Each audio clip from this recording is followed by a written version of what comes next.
En nuestro país, y particularmente en la Ciudad de México, se emplean distintas estrategias para apaciguar las manifestaciones violentas. Y eso es necesario cuando inicia el caos.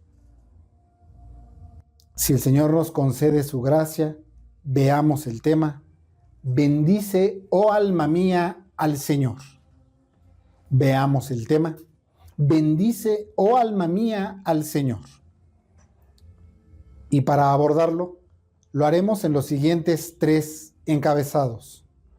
1. Comulgad en vuestro corazón. 2. Misericordia perdonadora. 3. Tu juventud se renueva. Entremos a nuestro primer encabezado, que es comulgad en vuestro corazón. Nuestro primer encabezado es comulgad en vuestro corazón. Sí, escucharon bien. Dijimos la palabra comulgad.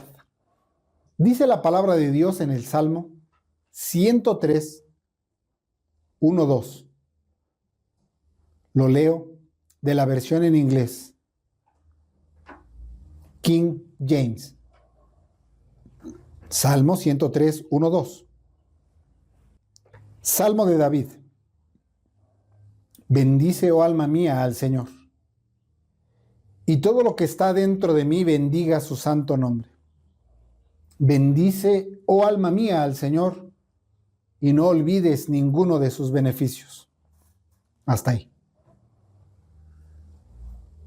En este encabezado vamos a procurar meditar sobre la necesidad de conversar con nuestro propio corazón. La inspiración y la providencia nos hacen saber que David es el escritor de este salmo. David nos está expresando una experiencia. ¿De qué experiencia nos está hablando? El salmista ha tenido una experiencia de haberse cansado de los deberes espirituales y luego es restaurado de ese terrible estado. Y al ser restaurado, pasa a bendecir el nombre de Dios. Y es tal el gozo de haber sido restaurado a esa condición que no puede contener su gozo y comienza a forzarse a la alabanza de Dios. Él mismo se forza a la alabanza de Dios. El salmista habla consigo mismo y se dice a sí mismo: bendice al Señor. Para el regenerado no debe ser desconocido hablar consigo mismo, pues el salmista le habla a su alma. En nuestros días eso es muy contrario a la experiencia, ya que es más común estar frente a una pantalla que frente a nosotros mismos. Tenemos mayor disposición a las pantallas que a la conversación con nosotros mismos. Y aquí no estoy denunciando al evangelicalismo de nuestro tiempo. Aquí estamos denunciando que esto se da en la iglesia. Casi desconocemos que es necesario que nosotros debemos conversar con nuestra propia alma. El punto es que para David no era extraño establecer conversación consigo mismo y le ordena a su alma bendecir al Señor. Conversar con nosotros mismos es un deber, pues la Escritura nos ordena que lo hagamos. Cuando conversamos con nosotros mismos, entramos en una dinámica en la que nos disponemos a una comunión más profunda con el Señor. Y uno de los beneficios de sostener conversaciones con nosotros mismos es que las pasiones son aquietadas o sofocadas. Esa conversación con nosotros mismos se llama El Salmo 4:4 nos dice, lo leo de la versión en inglés, la versión del rey Jacobo. Temblad y no pequéis. Comulgad en vuestro corazón estando sobre vuestra cama y callad. Selah. Muchos se emplean esas palabras en otro sentido. No que lo interpreten distinto, sino que la práctica de su vida es completamente distinto a lo que enseña la Escritura. Pues dice, temblad y no pequéis. Y muchos pecan y no tiemblan. Es decir, no experimentan temor por su condición de condenación. La inspiración divina nos enseña que debemos comulgar con nuestros corazones. El término hebreo para comulgar es algo así como con W, ahumar o amar. Reitero, es una palabra hebrea. Esta palabra tiene muchos significados semejantes. Esta palabra, primeramente, significa permanecer. Luego significa contestar, razonar, meditar, ordenar y tratar. Observen que los significados son semejantes, tienen ideas semejantes. La idea que subyace en esta palabra comulgar es coincidir en palabras o afectos con otro.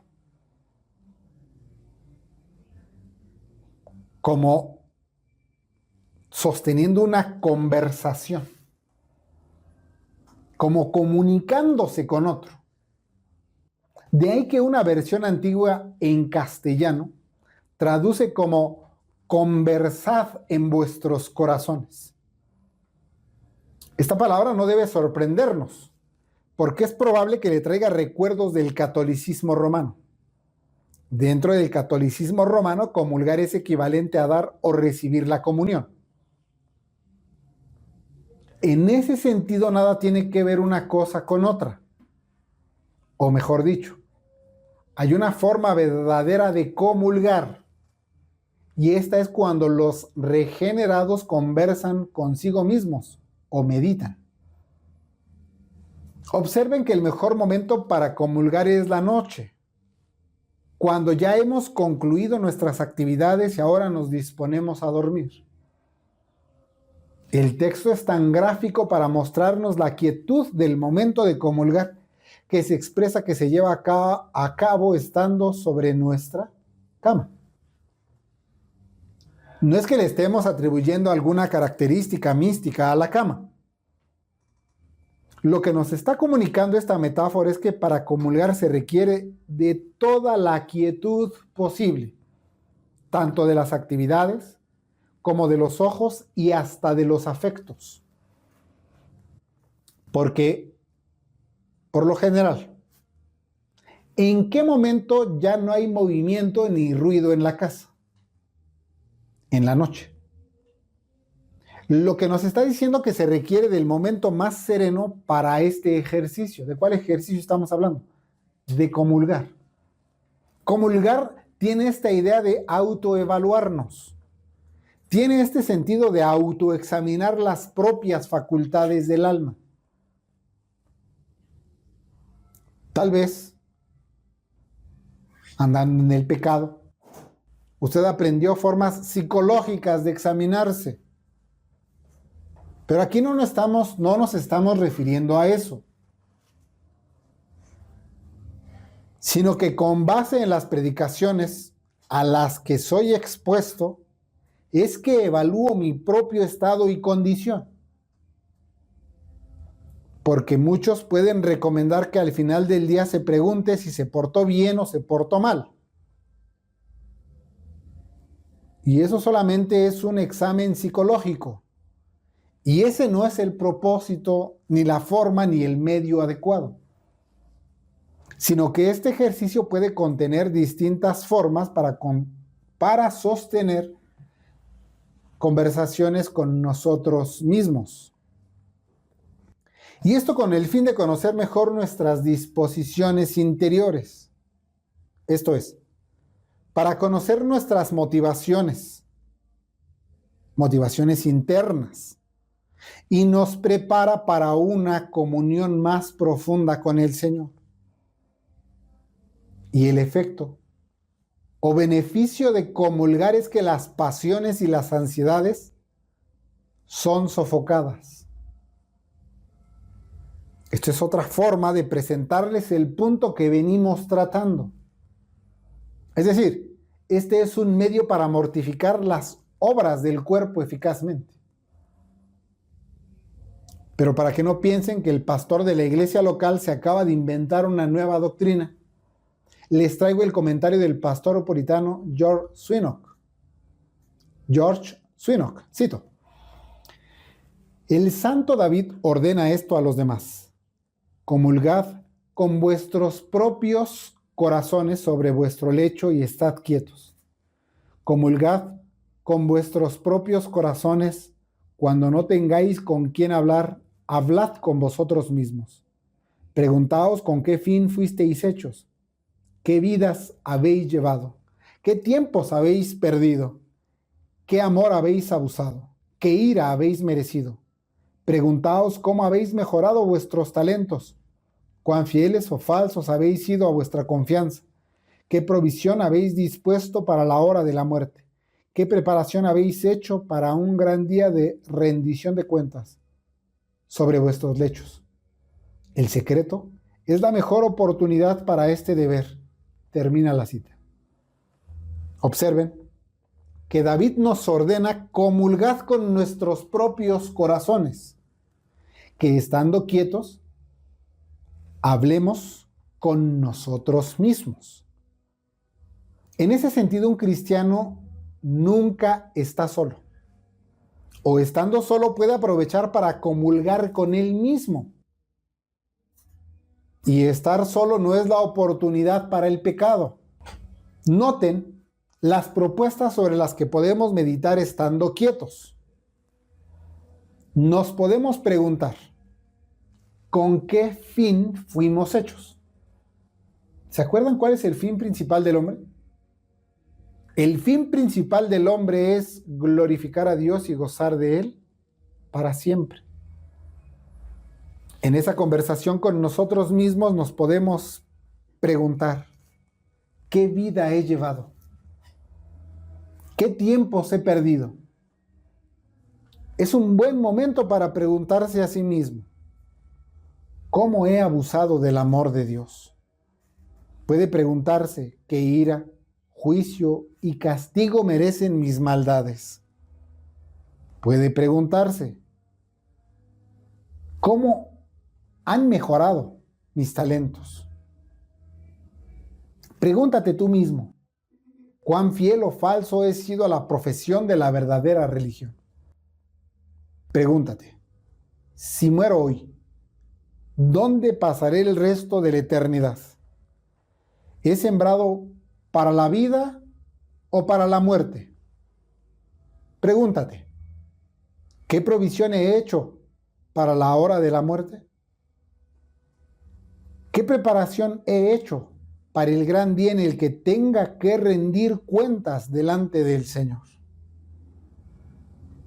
Estas son algunas propuestas y pueden ayudarnos como directrices para comulgar. Pero como vemos en el Salmo, comulgar también significa ordenar. ¿Por qué comulgar conlleva esa autoridad? Porque comulgar principalmente se lleva a cabo en la conciencia. La conciencia tiene autoridad. Esta autoridad va siendo más eficaz o menos eficaz según sea iluminada por la palabra de Dios. La conciencia es un estrado de mando y de juicio. ¿Por qué es un estrado de mando? Porque tiene la facultad para mandar. ¿Y por qué es un estrado de juicio? Porque tiene la facultad para llevar a cabo juicios. En ese sentido, en el sentido en el que la conciencia tiene autoridad. ¿Se acuerdan del alboroto de Éfeso narrado en el libro de los Hechos? El apóstol Pablo llega a Éfeso y halló a ciertos discípulos y en esa ocasión les pregunta si han recibido el Espíritu Santo. Ustedes saben que ellos respondieron que habían sido bautizados en el bautismo de Juan. En aquella ocasión el apóstol les impone las manos y reciben el Espíritu Santo. Estos recibieron la palabra. Los que recibieron la palabra fueron como 12 varones. Estos fueron enseñados por 3 meses por el apóstol hasta que se presentó una división dentro de ellos. Y el apóstol se separó de aquellos que se habían endurecido. Es decir, de estos 12 varones que habían recibido la palabra, después empezaron a reunir otros. Y de entre esos otros surgió una división. El apóstol detectó que se endurecieron y se apartó de los que se endurecieron y trajo consigo a los que habían recibido la palabra de Dios. Luego, durante 2 años, el apóstol evangelizaba a los hermanos. Y estando en eso, el Señor concedía que muchas señales portentosas se manifestaran. Que se dice que las enfermedades se iban y los espíritus malos salían de ellos. En esa ocasión, ¿se acuerdan de la ocasión cuando se presenta la situación de los hijos de un tal Esceva? Unos exorcistas ambulantes, y ustedes recordarán que aquellos exorcistas fueron avergonzados. ¿Y cuál fue el resultado? Bueno, que vino temor sobre muchos de aquella región y la palabra del Señor crecía en esos lugares. Pero había personas a las que no les parecía que el apóstol Pablo predicara y entonces generaron un alboroto. Un platero llamado Demetrio inició este alboroto convocando a los artífices y obreros porque observaban que las ventas de sus artículos supersticiosos habían disminuido. Y sembró el pánico entre ellos afirmando que los discípulos del camino vendrían a destruir el templo de Diana de los Efesios. Es decir, vendremos a pobreza y luego destruirán el templo de Diana de los Efesios. Y estos hombres se llenaron de ira y fueron y arrebataron a los compañeros de Pablo y los llevaron al teatro. No sabemos exactamente a qué parte del teatro los llevaron. Probablemente afuera del teatro, de un lugar público, quiere decir. Y el apóstol Pablo quería ir a ver a los hermanos, pero los otros discípulos no le dejaron. Y una vez que Demetrio y los otros plateros o los artífices y los obreros habían llevado a los compañeros de Pablo y estaban reunidos en el teatro, el texto nos dice que la mayoría no sabían por qué se habían reunido por el alboroto.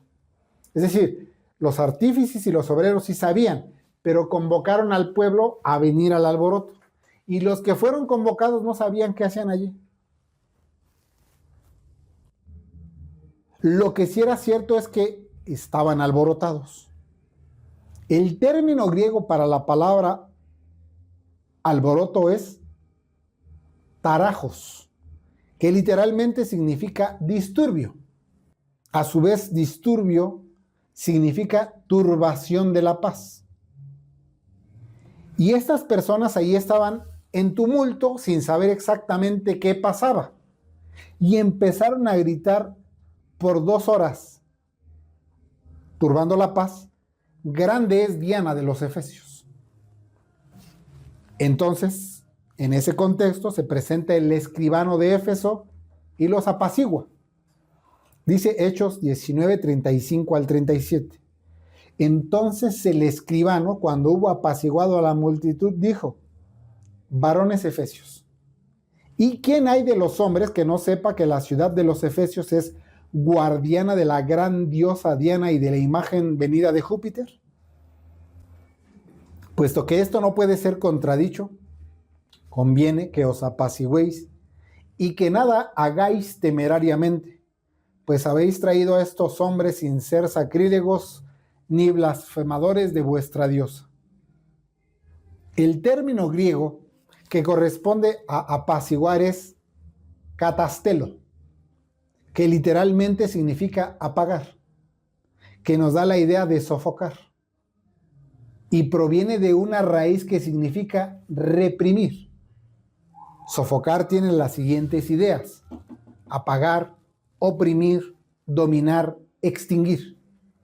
Entonces el escribano de Éfeso les dice que si Demetrio y los oficiales tienen pleito con alguno, que acudan a las audiencias, pues para eso hay procónsules, y que ahí se desarrollen las acusaciones, si es que las hubiera. Es decir, les está diciendo, en otras palabras, para lo que quieren hacer hay vías adecuadas para tratar el asunto. No se trata por medio de alborotos. No se va a resolver este asunto alborotando a la gente. Lo que el escribano les está diciendo es, si estos tienen un pleito legítimo, vayan a donde se desarrollan legítimamente los pleitos. Pero los otros, ¿qué hacen aquí? Si no tienen interés en esto, ¿para qué están aquí? Y dice la escritura, y los despidió. ¿Cómo diríamos nosotros? Órale, si no tienen nada que hacer aquí, vámonos, camínenle. Es decir, no solo los apaciguó, sino que hasta los corrió de ahí. El versículo 40 dice, porque hay peligro de que seamos acusados de sedición por lo de hoy, no habiendo ninguna causa por la cual podamos dar razón de este tumulto. ¿Por qué dijimos esto? El punto es que la conciencia es como ese escribano que tiene autoridad sobre las pasiones y puede sofocarlas y puede dominarlas comulgando o meditando debidamente. Les recuerdo que la mortificación se hace por el Espíritu.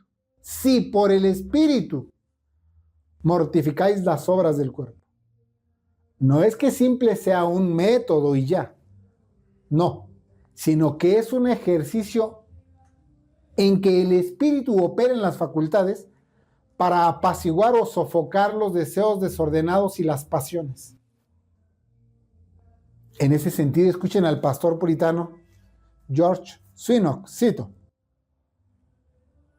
aunque los apetitos sensuales y los deseos desordenados estén como el pueblo de Éfeso, alborotados, suplicando por su antiguo privilegio y esperando sus acostumbradas provisiones, como en los días de su predominio, si la conciencia usa su autoridad, ordenándoles en el nombre de Dios, cuyo oficial es mantener la paz del rey y discutirlo con ellos, como el secretario de la ciudad de Éfeso, corremos el peligro de ser cuestionados por el alboroto de este día, no habiendo causa por la cual podamos dar cuenta de la concurrencia de este día. Todo se acalla con frecuencia por este medio, y el tumulto se apacigua sin que se produzcan más males. Termina la cita. Primero, ¿qué son los apetitos sensuales? Bueno, primero debemos decir que no se refiere necesariamente y únicamente a los apetitos sexuales. Los incluye. Pero los apetitos sensuales son aquellos deseos que nos hacen sentir algo. Son los apetitos perversos que van dirigidos a los sentidos, a que sintamos algo. La dijimos, no exclusivamente apetitos sexuales. Sí, sí los incluye. Pero se refiere a todos los apetitos que estimulan todo lo relacionado a sentir algo, a lo que es sensible, por eso es sensual. Puede ser afectivo, emocional, deseos, ansias o puede incluir la instrumentalidad de los miembros de la corporalidad, los apetitos sensuales, los deseos desordenados suplican por su antiguo privilegio, es decir, ser satisfechos una y otra vez. Observen, nuevamente la adversidad que existe entre el principio de vida espiritual y las obras del cuerpo. Se oponen mutuamente. Uno a otro se opone, se estorban. Los apetitos desordenados se oponen a la paz y el espíritu se opone a los apetitos desordenados. Pero noten que la conciencia actuada por el espíritu y bajo su autoridad, al cuestionar a esos apetitos y deseos desordenados, tiene la facultad de sofocar, controlar y dominar sobre ellos. Observen cómo este comulgar tiene un potente efecto para hacer apaciguar las pasiones y los deseos desordenados. Pero eso solo es la mitad del trabajo. Pues luego que los deseos desordenados y apetitos sensuales han sido sofocados, ahora también es necesario mandarle a nuestra propia alma bendecir al Señor, tal como lo hace el salmista. Volvamos a nuestra cita inicial. Salmo 103, 1, 2. Salmo de David. Bendice, oh alma mía, al Señor, y todo lo que está dentro de mí, bendiga su santo nombre. Bendice, oh alma mía, al Señor, y no olvides ninguno de sus beneficios. La conciencia que es buena tiene la autoridad de ordenarle al alma que bendiga al Señor. El alma es el asiento de la razón. El alma es el asiento de los afectos. El alma es el asiento de las determinaciones. Y éstas deben bendecir al Señor. Pues el nombre del Señor es santo. Noten que el reconocimiento de la santidad de Dios dice bien de Dios. Esto es la alabanza de Dios. Esto es bendecir a Dios.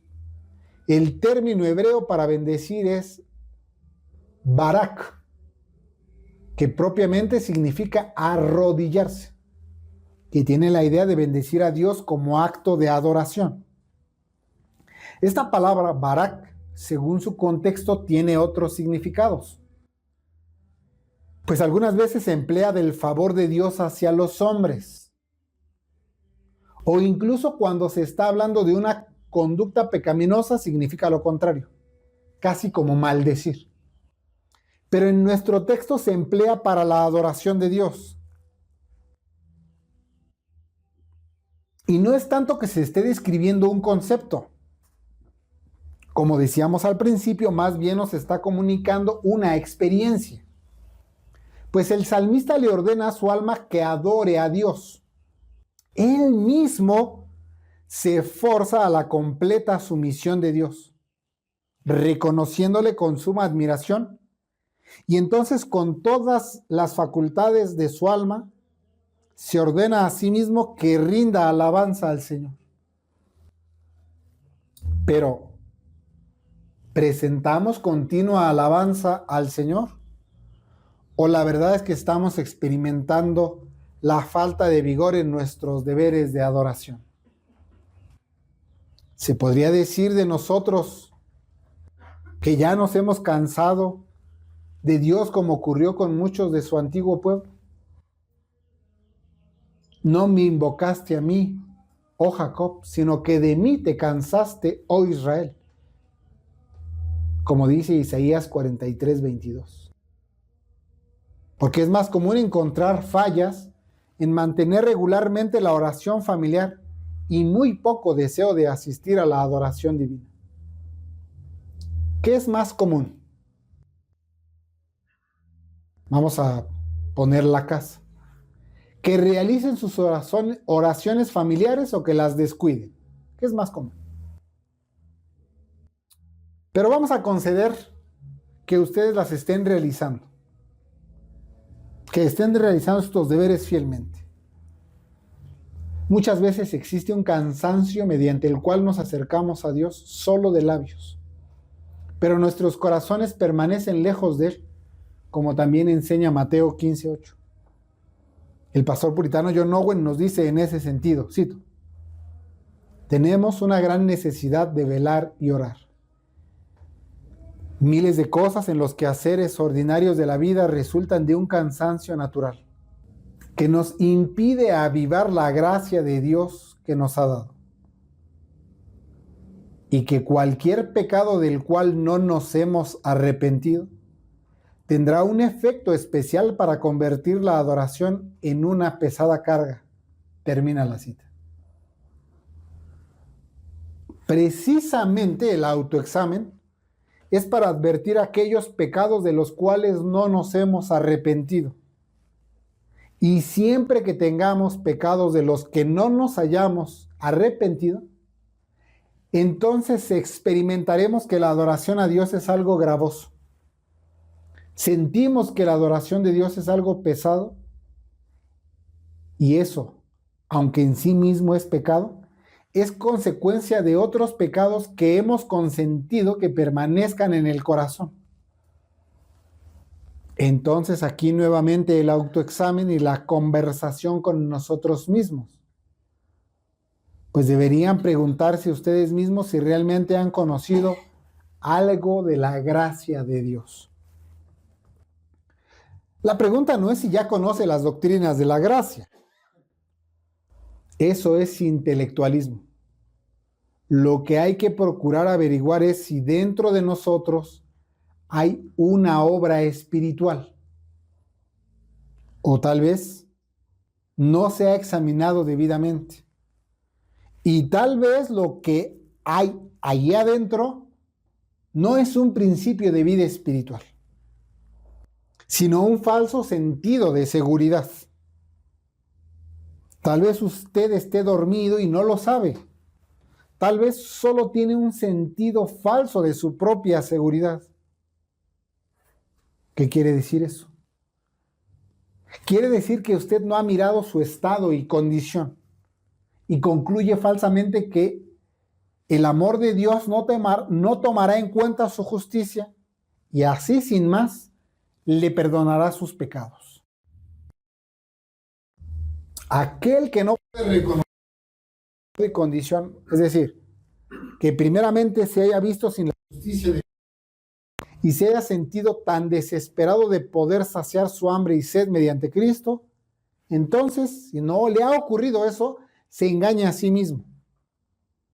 El pastor puritano John Owen nos dice en ese sentido, cito: entonces, usted es como la iglesia de la Odisea, la cual dijo que no necesitaba ninguna cosa y no sabía que era un desventurado, miserable, pobre, ciego y desnudo, como enseña Apocalipsis 3:17. Como Efraín, usted ya tiene canas y está en una condición mortal, pero usted no se vuelve a Dios ni lo busca con todo eso. Oseas 7:9-10, termina la cita. Dios dice: tu situación es terrible, por lo tanto te vomitaré de mi boca. Tú tienes grandes necesidades. Y si ante eso su respuesta en su corazón es: no necesito ninguna cosa, no necesito ninguna ayuda, los miserables son otros, yo estoy bien, jamás me he visto desnudo o pobre o ciego. Esto se traduce en que podemos comenzar a mirar que realmente no somos tan pecadores, que realmente pues nunca nos entregamos a pecados tan sucios. Alguno puede llegar a expresar que de lo que se acuerda nunca se ha entregado al pecado, que no recuerda un particular pecado que haya practicado.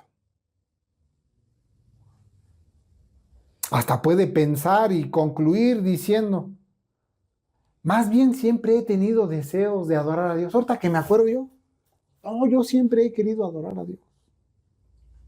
Esa es una condición sumamente triste. Como Efraín. Ya tiene canas y no lo sabe. El tiempo ha pasado y se resiste a pensar que ya es viejo y se encuentra enfermo, débil y dependiente y no quiere reconocerlo. Piensa que es joven, fuerte y confía en su vanidad. Y aunque el fruto de su trabajo fue para otros, pues dice que extraños devoraron su fuerza y no lo supo, y aún estando en una condición tan triste no reconoce su necesidad. Es una metáfora. No está hablando de las personas de edad avanzada. Está contrastando el principio de vida espiritual al cual implícitamente le llama joven y al principio operativo de pecado le llama viejo. El punto es que muchos no logran advertir su verdadera condición de esclavitud al pecado, y aseguran que todo marcha bien. El pastor puritano John Owen nos dice en ese sentido, cito: ustedes como aquellas personas que Cristo llamó los sanos, quienes supuestamente no tienen necesidad de médico. Pero Cristo no vino a llamar a justos, sino a pecadores al arrepentimiento, como enseña Marcos 2:17. Termina la cita. ¿Cuál será su condición? ¿Necesita a Cristo el médico o está sano y fuerte? Una forma más de examinarnos es mediante la experiencia del perdón de los pecados. Pero para considerar eso, pasemos a nuestro segundo encabezado, que es misericordia perdonadora.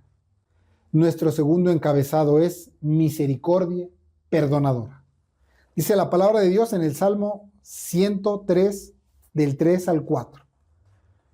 Lo leo de la versión en inglés. Él es quien perdona todas tus iniquidades, quien sana todas tus dolencias, quien redime tu vida de la destrucción, quien te corona de misericordias y de tiernas compasiones. El salmista continúa hablando a su alma y ahora le ordena que bendiga a Dios por los favores recibidos, no sin antes haberle dicho a su alma que no se olvide de todos estos beneficios. Porque, nuevamente, le dice, y no olvides ninguno de sus beneficios, porque nuestra memoria es frágil. Y le dice a su alma, Dios es quien perdona todas tus iniquidades. Pero observen, que antes se forzó a la bendición de Dios. Y para eso primero fue necesario que hubiera reconocido su estado y condición. Porque para que el perdón de Dios pueda ser aplicado debe haber reconocido la transgresión, la perversión y la iniquidad. Para que el perdón de Dios pueda ser aplicado debe haber reconocimiento de la transgresión, la perversión y la iniquidad. Solo Dios puede perdonar pecados, como lo vemos que lo hace nuestro Señor Jesucristo. El término hebreo para la palabra iniquidades es la palabra avón, que literalmente significa perversión. A su vez, perversión es corrupción, pero con el sentido de desviarse o torcer algo. Casi como cuando nosotros decimos que algo está chueco. En este caso habla del mal moral. Es una falta o de un delito que conlleva castigo. Es algo que en sí mismo es malo por definición y de ninguna manera puede ser bueno. El Señor es quien perdona las iniquidades. No te olvides de eso, oh alma mía. Es Dios el único que puede perdonar pecados. Observen que ese perdón es un constante perdón. Pues no dice, Él te perdonó, como si fuera en tiempo pasado. Tampoco dice, Alma, vamos, confía, Él te perdonará. Como si fuera un evento que ocurrirá en el futuro. No, sino que es una acción constante del fluir de la gracia, pues se dice en tiempo presente. Él te perdona. Él es quien perdona. Está el verbo en tiempo presente. Él es quien perdona ahora. Además es algo que tiene una aplicación propia. ¿Por qué? Porque no dice Él es quien perdona a los demás. No. Él es el que te perdona a ti, le dice a su alma. Está haciendo una aplicación propia de la misericordia de Dios. De manera particular, trae el perdón a su alma. Esto es un beneficio de la misericordia de Dios, pues Él perdona pecados graves, injusticias, impiedades, los más enormes crímenes, aunque sean muchos, más que los cabellos de la cabeza. Él perdona abundantemente. Y entonces, en esa condición, ¿cómo no iba a bendecir al Señor? Y estando en sus ejercicios de quietud se dirá, es Dios quien te perdona. Una vez que ha reconocido su estado y condición, su necesidad de un médico, sabiéndose y reconociéndose pecador. Y una vez que se reconoce pecador, entonces es Dios quien te perdona. Pero esto no sería así si previamente no reconoce su estado y condición. Debe ser uno que se reconozca pecador. Debe ser uno que se reconozca inicuo. Debe ser uno que se reconozca injusto y no justo. Uno que se considera que necesita al médico.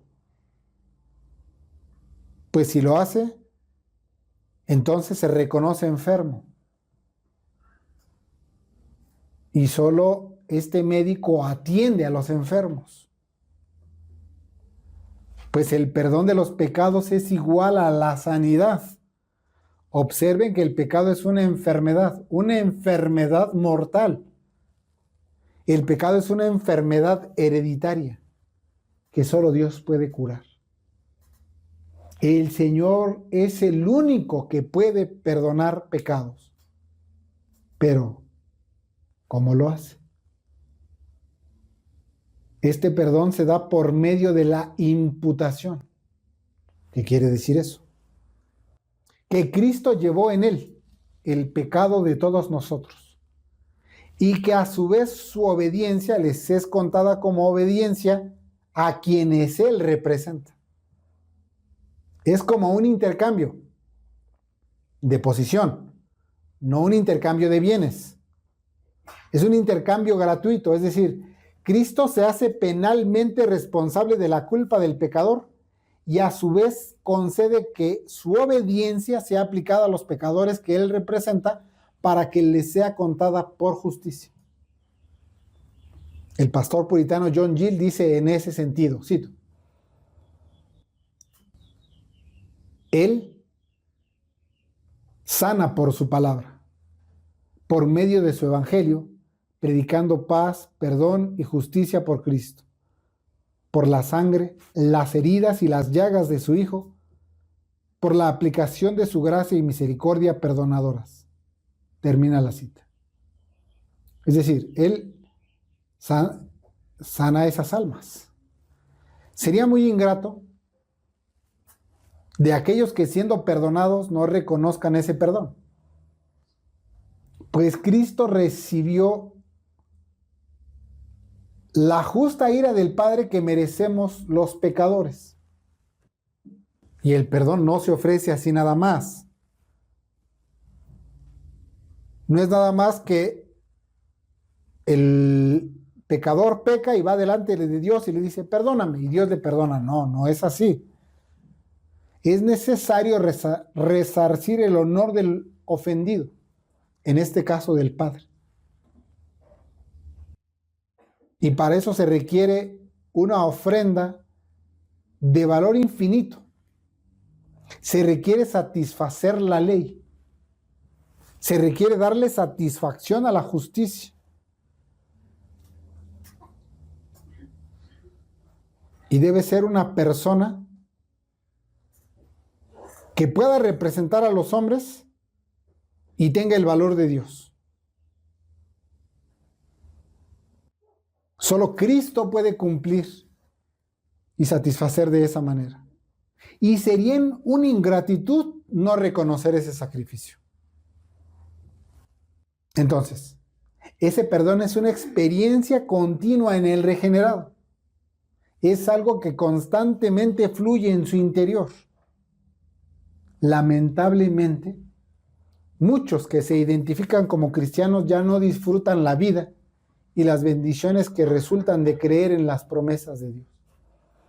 El pastor puritano John Owen nos dice en ese sentido, cito: ellos necesitan ser despertados para que sean conscientes de su enfermedad y busquen ser curados. Muchos creyentes han cedido ante la pereza, la negligencia o alguna otra tentación. David experimentó esto y expresó su gozo de ser restaurado en el Salmo 103 del 1 al 5. Termina la cita. El Señor nos ha dado grandes advertencias del peligro de volvernos descuidados y negligentes espiritualmente. Y nos ha hecho grandes promesas para que busquemos ser restaurados. Continuamente, el Señor, por medio de su palabra, nos advierte que no seamos descuidados. Una y otra vez llama nuestra atención para que no seamos negligentes en los deberes espirituales. Y para eso nos concede las promesas de su gracia.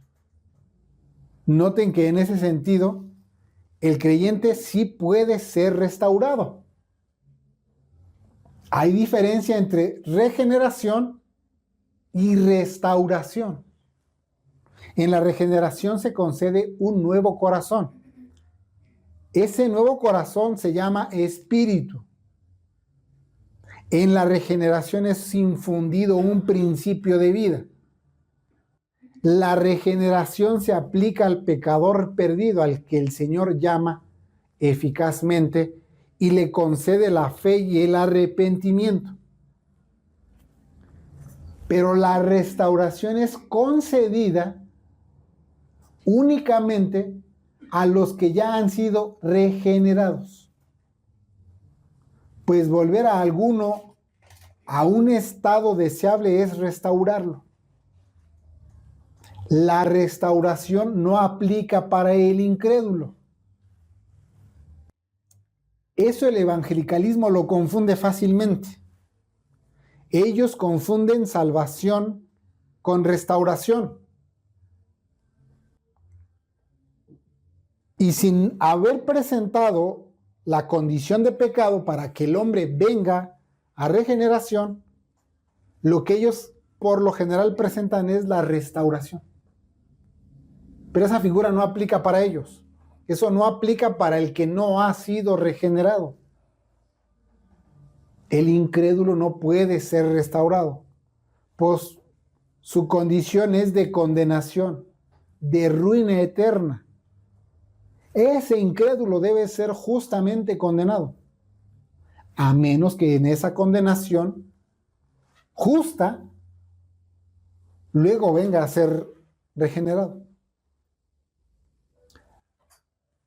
A diferencia del regenerado, el regenerado por sus descuidos y negligencias viene a debilidad, pierde vigor y entonces se encuentra en un estado en el que requiere recobrar nuevas fuerzas o ser restaurado.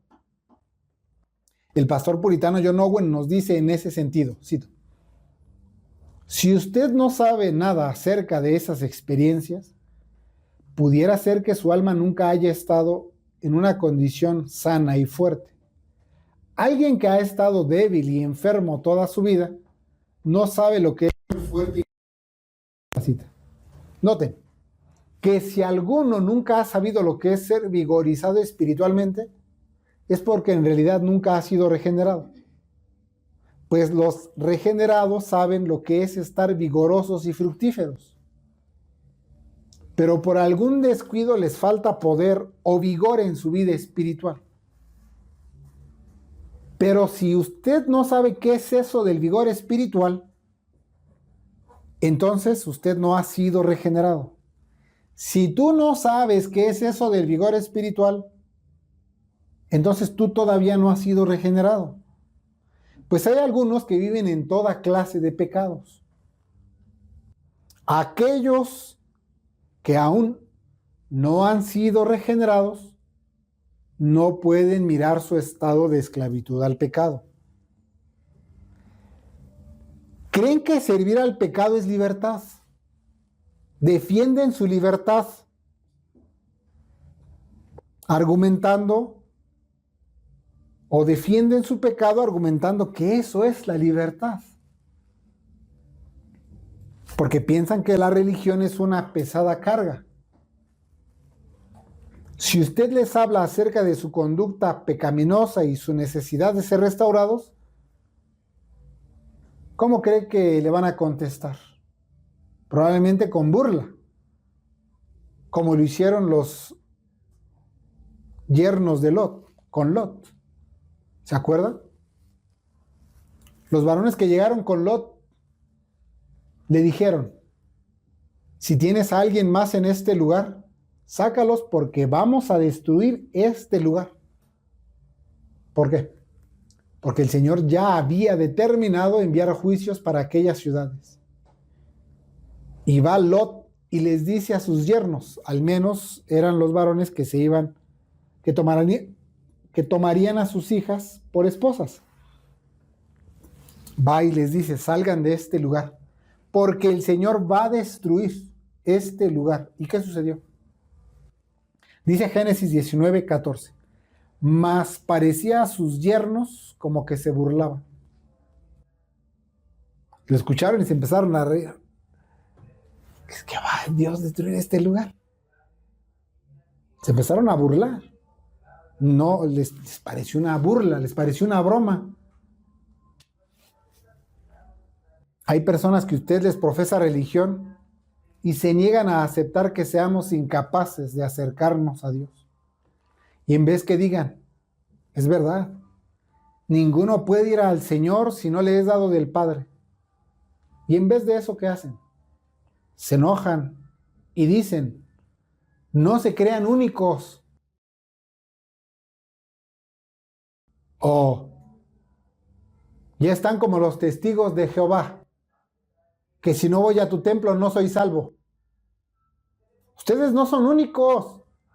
Y se molestan. En cambio, al regenerado le advierten que su estado puede ser de debilidad y va y se examina. Busca en los medios de Dios cómo recuperar su vigor. Pero para considerar eso, pasemos a nuestro tercer encabezado, que es: tu juventud se renueva. Nuestro tercer encabezado es: tu juventud se renueva. Dice el Salmo 103:5, la versión del rey Jacob: quien sacia tu boca de bienes, de modo que tu juventud se renueva como la del águila. Este rejuvenecimiento es el vigor de la vida espiritual.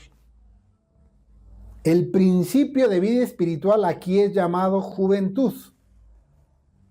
El salmista está comulgando o conversando consigo mismo y dice: no te olvides de los beneficios del Señor. El Señor te vigoriza de nuevas fuerzas. Él es quien sacia de bien tu boca, de modo que te rejuvenezcas como el águila. El Señor te da nuevas fuerzas, te administra nuevas fuerzas y emplea la metáfora del águila. Esto se dice de los dos principios que operan al regenerado. Pues el hombre exterior se desgasta, mientras el hombre interior se renueva constantemente. El hombre exterior es un principio de operatividad del pecado. El hombre interior es el principio de vida espiritual. el principio pecaminoso se desgasta, va muriendo, si es que se le mortifica. Y el hombre interior se renueva constantemente. El principio de vida espiritual, mediante nuevos suministros de gracia, se vigoriza, se renueva o se rejuvenece, mientras que la operatividad del pecado se toma por la debilidad y la vejez. Ahora, la metáfora del águila, como ustedes saben, ha sido muy abusada por el evangelicalismo de nuestro tiempo. ¿Quién de nosotros no escuchó más de una predicación del rejuvenecimiento del águila? Y se hablaba de cantidad de cosas del águila. Y todos querían ser águilas. Y querían desprender vuelos como águila. Y les decían que ustedes eran las águilas. Y así. Se abordaba el pasaje desde un punto de vista que giraba en torno al hombre.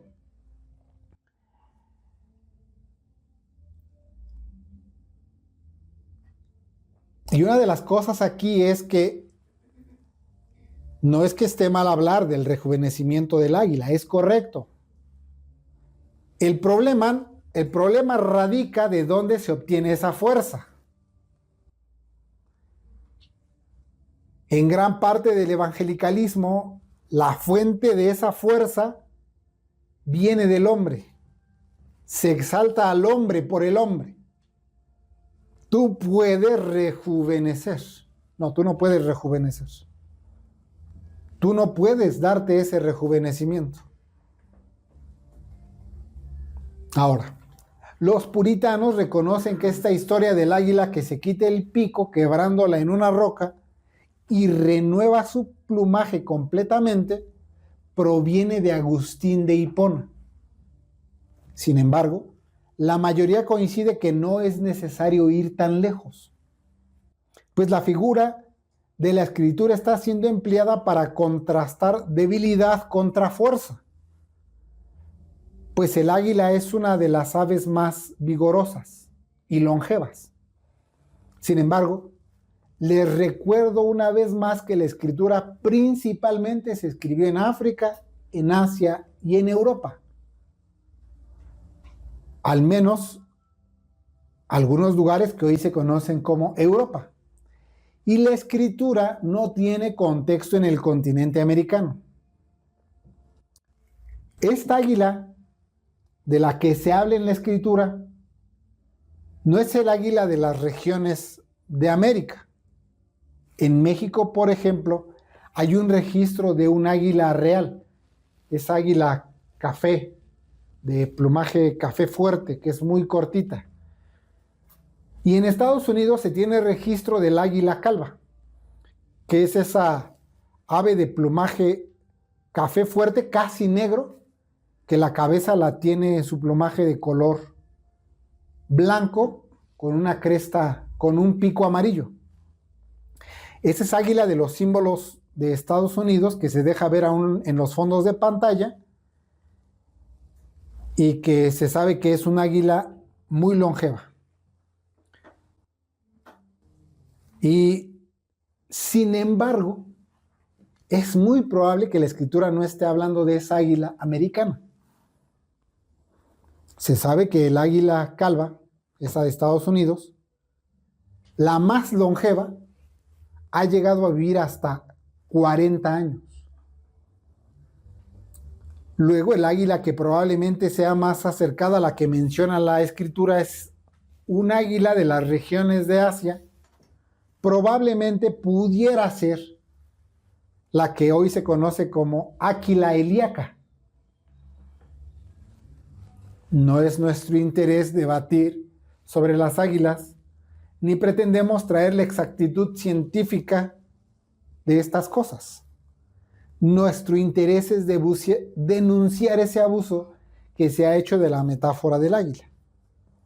El águila asiática se sabe que puede llegar a vivir unos 30 años y tal vez unos 4 o 5 años más en cautiverio. Así que esa águila que a los 70 años va y se arranca el pico con una roca y se quita todo su plumaje y espera que todo le salga de nuevo, pico y plumaje, todo nuevo, y puede morir en el intento para luego vivir hasta los 100 años, esa águila no existe. Es un mito. Sé que es agradable a muchos oídos, pero no existe. Luego entonces, ¿a qué se refiere el rejuvenecimiento del águila? El águila asiática tiene una tonalidad café fuerte y café claro entre sus plumas. Las plumas de color más fuerte van siendo sustituidas gradualmente por las plumas de color café suave o claro, que luego con el tiempo las plumas claras toman esa tonalidad más fuerte.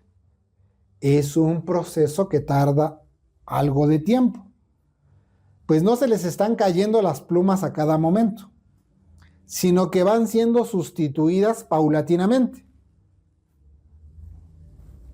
Pero la verdad es que no tenemos certeza de qué águila es exactamente el águila que menciona la Escritura. No sabemos si el Señor ha preservado la especie que menciona el autor inspirado o ya es un ave extinta. No es nuestro interés debatir sobre esas cosas, ni asegurar algo de lo que no tenemos certeza. El punto es que, respecto del águila asiática, esa que va renovando su plumaje paulatinamente, algo así es con la gracia del Señor. No es que llega a un punto en el que el regenerado debe decidir si se renueva o se muere. Y para renovarse debe arriesgarlo todo al punto de no comer nada y no poder volar ni nada. No. Más bien tiene la idea de que la gracia se va administrando y se va dosificando poco a poco al regenerado, así como se van sustituyendo poco a poco a las plumas, y entonces constantemente se renueva. De ahí que es una gracia nueva, es gracia fresca, o nuevos suministros de gracia. Lo maravilloso de esto es que el Señor le concede a los suyos, es decir, a los regenerados, que estén recibiendo nuevos suministros de gracia para vigorizarlos espiritualmente o rejuvenecerlos. Esa renovación se traduce en asuntos prácticos. No piensen que esa renovación son asuntos filosóficos muy elevados, que quién sabe a qué se refiere a ese vigor. No, sino que este vigor es opuesto y destructivo del pecado. Y una vez que puede entonces sofocar y dominar sobre el pecado, entonces es vigorizado para obedecer los mandamientos del Señor. Pues una de las cosas que más afectan a los hijos de Dios es el orgullo. ¿Y qué es lo que trae el Espíritu como una gracia fresca? La humildad. La humildad es la capacidad de estar aprendiendo, no de estar memorizando, sino de estar en disposición de desaprender lo malo y aprender lo que es virtuoso y útil al Señor. Estas cosas le traen gloria al Señor. Cuando el creyente ha pecado, ¿qué se espera de él? ¿Que además de que pecó se ponga bien bravo porque tiene derechos? No, se espera una tristeza real por el pecado. Se espera que él mismo pronuncie juicio de condenación sobre su cabeza, reconociendo que Dios es veraz y todo hombre mentiroso. Porque si no se entristece por el pecado y se deleita en él, entonces eso no corresponde a la nueva naturaleza. Otro aspecto. ¿Creen que un regenerado quisiera poner sus dones al servicio del Señor? Pues ese vigor es para el servicio de los dones dispuestos al Señor. Ese vigor y ese rejuvenecimiento se traduce en una voluntad dispuesta y un deleite en los caminos de Dios. Y no que ya se le hace bien pesado venir a la adoración divina. Y pues ya con venir ya hace mucho. Como para que todavía se espere de él o de ella que sirva. Porque en ese sentido el rejuvenecimiento se traduce en amor por el Señor y por la iglesia. Ese amor por la iglesia incluye la autonegación. ¿Estamos siendo fructíferos en estas cosas? Porque ese rejuvenecer no necesariamente se va a manifestar en salud física. Pues algunos de ustedes no van a mejorar de salud. Al contrario, su corporalidad seguirá ese principio de envejecimiento. Muchos de ustedes continuarán con achaques y enfermedades. Y tal vez no van a mejorar. Muchos de ustedes van a empeorar. ¿Y qué entonces? ¿Cómo actuaría la gracia? Bueno, a pesar de que se presentan esas condiciones, entonces, mediante el vigor espiritual que el Señor le conceda, se va a preguntar, ¿cómo voy a servir al Señor? No que se van a desaparecer sus males y sus problemas y sus enfermedades, no. Sino que de acuerdo al vigor espiritual que el Señor le conceda, ¿cómo va a servir al Señor? Esa medida de salud que tienes, ¿cómo la vas a emplear para el Señor y para la iglesia? El vigor espiritual es concedido grandemente por la exposición de la palabra predicada. Y aún en esto podemos examinarnos a nosotros mismos de la siguiente manera. Pregúntate, ¿tengo buen apetito espiritual por la palabra de Dios? Es decir, ¿tienen una experiencia continua de la gracia de Dios? Ese es un buen examen.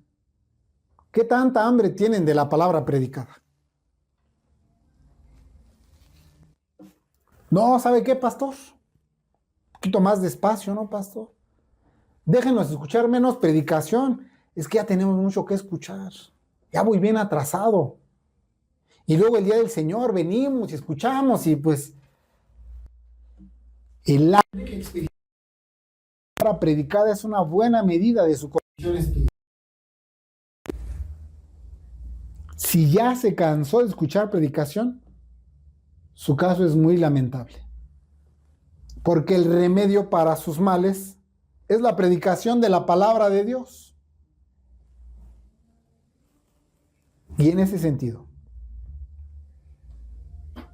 ¿cómo escuchas la palabra de Dios? Es decir, ¿con disposición o con pesadez? En general, hay tres tipos de oyentes. Uno, algunas personas escuchan la predicación simplemente para confirmar sus propias ideas. Si la predicación se ajusta a su preconfiguración, a su preconcepto, a su paradigma, entonces, está bien. Sí, había escuchado de algún otro predicador que así es. Sí, ya lo sabía, está bien. Nada más confirman sus propias ideas. Dos, otros acuden para juzgar al predicador.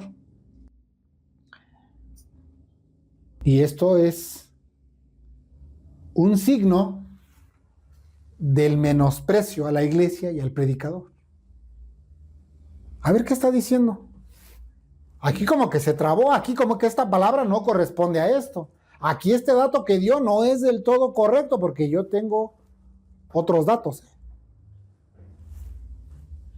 No, como que esa expresión a mí no me cuadras, no, como que el pastor no lo dijo correctamente. Así no se debió haber abordado el pasaje de la Escritura. No, es que el pastor le hubiera puesto otros ejemplos. Acuden para juzgar al predicador. 3. Solo unos cuantos se preparan a sí mismos para recibir en sus corazones la palabra de Dios. Solo unos cuantos. Unos cuantos se preparan, escuchan predicación entre semana, generan hambre para recibir la palabra en sus corazones. Pero la mayoría no. La mayoría no se prepara para recibir la palabra de Dios. Pregunta: ¿qué tipo de oyente eres tú? La pregunta no es ¿cuál oyente aparenta ser? No preguntamos eso. Sino, ¿realmente qué oyente eres tú? El pastor puritano John Owen nos dice en ese sentido, cito: mientras que envejecemos, vamos perdiendo poco a poco nuestro gusto natural por la comida. Nos parece que ya no tiene el mismo sabor que tenía cuando éramos más jóvenes. Pero el cambio no está en la comida, sino en nosotros. Así es con la palabra de Dios, el cual el salmista dice que es más dulce que la miel que destila del panal, como enseña el Salmo 19:10. Si tuviéramos hambre, encontraríamos dulzura en la palabra de Dios, aun cuando nos reprenda fuertemente. Termina la cita. El pastor puritano retoma el principio de la vejez, que es el principio opuesto al principio de la vida espiritual, y hace una metáfora. Nos dice que en la medida que envejecemos en la corporalidad vamos perdiendo capacidades. Y una de estas pérdidas es el gusto por la comida. La comida en general sigue teniendo el mismo sabor. El problema está en que nosotros vamos perdiendo capacidades debido a la vejez. Y algo así opera el principio opuesto a la santidad y a la vida espiritual. Se manifiesta como un principio de vejez que va perdiendo el gusto por la comida.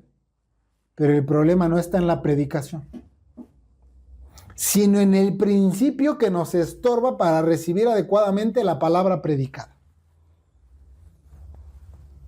Porque aunque la predicación nos reprendiera fuertemente, la disfrutaríamos. ¿Por qué?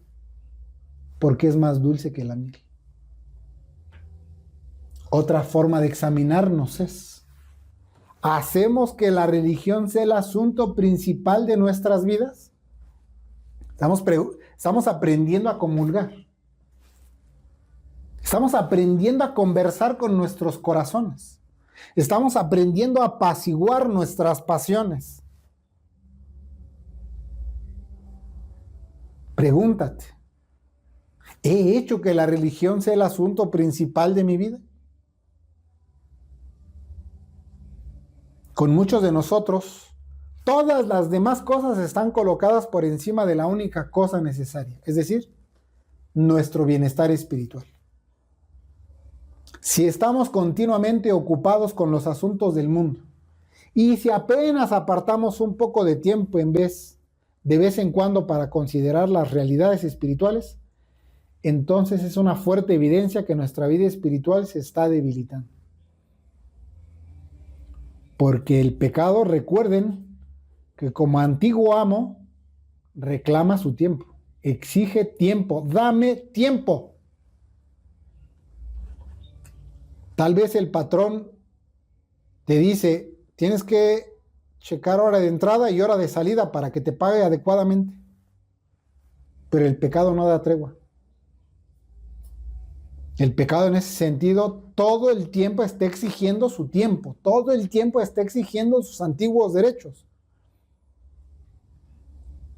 Y si nosotros apartamos, de vez en cuando un tiempecito para las cosas espirituales, nos está evidenciando algo.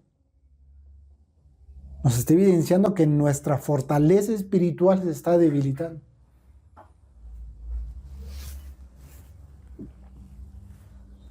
Y cuando esto sucede, no amamos a los demás creyentes como deberíamos. Y entonces, como no examinamos nuestro corazón, no examinamos nuestras circunstancias, no podemos examinar debidamente las providencias de Dios.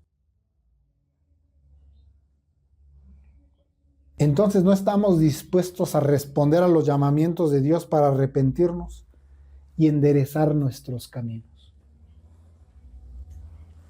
Oremos al Señor.